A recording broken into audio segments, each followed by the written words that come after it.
আজকে আমরা কারক ও বিভক্তি চিনব। তো কারক কি? মূলত ক্রিয়াপদের সাথে নামপদের যে সুনির্দিষ্ট সম্পর্ক সেটা হচ্ছে আমাদের কি কারক, তাই না?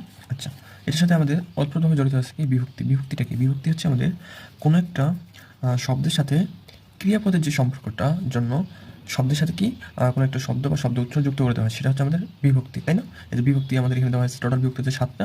এই যে শব্দগুচ্ছগুলো এগুলো যখন আমরা কোনো একটা শব্দের সাথে যুক্ত করে দিব তখন এগুলোকে বলতেছি আমরা কি বিভক্তি। আচ্ছা, কারক কি জিনিস তো বললাম। তো কারক হচ্ছে মূলত কি 6টা: কর্তৃকারক, কর্মকারক, তারপর কি করণকারক, সম্পাদনকারক, অপাদানকারক আর হচ্ছে অধিকরণকারক। ঠিক আছে? আচ্ছা, প্রথমে আমরা কর্তৃকারক সম্পর্কে দেখি। তো কর্তৃকারক কি বলছে?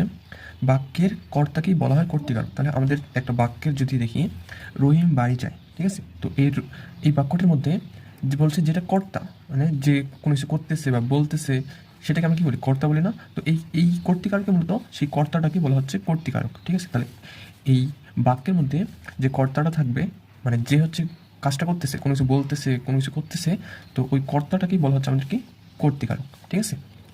তাহলে এখানে রহিম বাড়ি যায়, তো রহিম কী করে? বাড়ি যায়, তাই না? তো এখানে রহিমের সাথে দেখো কোনো শব্দগুচ্ছ যুক্ত হয়নি, তার মানে শূন্য বিভক্তি, তাই না? এই যে শূন্য বিভক্তি ক্ষেত্রে এখানে বলতে আমরা কি প্রথমা বিভক্তি, তাহলে কর্তায় প্রথম বিভক্তি। ঠিক আছে? আচ্ছা, এরপরে আমরা চলে যাবো কি কর্মকারকে। ঠিক আছে?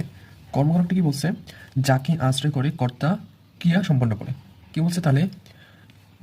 যে যাকে আশ্রয় করে কর্তা ক্রিয়া সম্পন্ন করে। ঠিক আছে?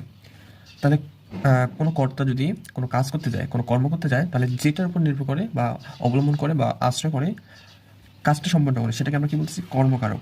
এখন আমরা বাক্যে দেখি নীলা ফুল তুলছে। তাহলে এই যে নীলা, এটা তো আমাদের কর্তা, তাই না? এই হচ্ছে কাজটা করতেছে। তো এখানে কোন কাজটা করতেছে? যে তুলছে। কি তুলছে? ফুল তুলছে। এই যে তোলার যে কাজটা, এটা কি কার উপর নির্ভর করতেছে? ফুলের উপর না, কারণ ফুল তুলতেছে। তো এই যে ফুল তোলা, এই ফুলটাকে আমরা কি বলছি? কর্মকারক। যাকে আশ্রয় করে বা অবলম্বন করে বা নির্ভর করে কোনো একটা কাজ সম্পন্ন করা হয় সেটাকে আমাদের কর্মকারক। ঠিক আছে? তাহলে এখানে ফুল, এটার সাথে কোনো বিভক্তি যুক্ত হয়নি, তার মানে শূন্য বিভক্তি, তার মানে হচ্ছে কর্মে প্রথমা। ঠিক আছে? আচ্ছা, এরপরটা দেখি দরিদ্র ধনীকে ঈর্ষা করে। তাহলে এই যে আমাদের দরিদ্র, এটা তো আমাদের কি? এটা হচ্ছে আমাদের কর্তৃকারক, তাই না? তো কর্মকারকের ক্ষেত্রে এখানে বলছে দরিদ্র ধনীকে ঈর্ষা করে, মানে হচ্ছে ঘৃণা করে। কেন? এখন দেখো, ঈর্ষা যে করতেছে বা ঘৃণা করতেছে এটা কাকে নির্ভর করে? এই ধনীকে না? এই যে ঈর্ষা করার যে কাজটা, এটা পুরোটাই নির্ভর করতেছে ধনীর উপর, যে ধনীকে ঈর্ষা করতেছে। তাহলে এই যে একে নির্ভর করে বা অবলম্বন করে বা আশ্রয় করে এই কাজটা করতেছে, হিংসা করা বা ঈর্ষা করার কাজটা করতেছে। তো এই জন্য এটাকে বলা হচ্ছে আমাদের কি কর্মকারক। ঠিক আছে? কর্মকারক।